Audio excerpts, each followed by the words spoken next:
مساء الخير لكل أعزائنا المشاهدين، أهلا وسهلا بيكم. جمعة سعيدة علينا وعليكم وعلى الجميع يا رب إن شاء الله. حلقة جديدة وبرنامجكم مواهب من مصر. معنا النهاردة مواهب كتيرة جدا من كل محافظات مصر، وكمان بنرحب بمحافظة بني سويف ومعنا منها فريق جميل جدا جدا هنتابعه معاكم إن شاء الله خلال لقائنا النهاردة. بنشجع كل المواهب في كل مكان وبندعوهم للمشاركة كمان معانا من خلال مواهب من مصر. صديقتنا يارا أول واحدة هتشاركنا النهاردة، يارا مجدي من محافظة البحيرة.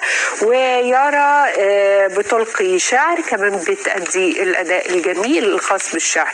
يارا النهاردة هتقول لنا اللي شاف مصر وجمالها. يلا بينا ويارا معاكم إن شاء الله. سؤالك على مسامع حضراتكم اليوم قصيدة بعنوان اللي شاف مصر وجمالها للشاعر رضا أبو الغيط.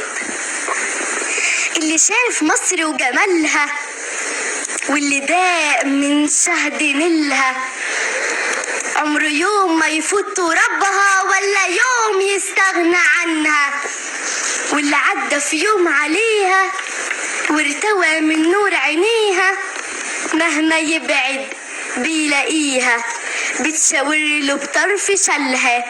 مصر جنة وقبلة لينا والسعادة اللي في عينينا، وفي يوم نادت علينا بتلاقينا بدر نيلها.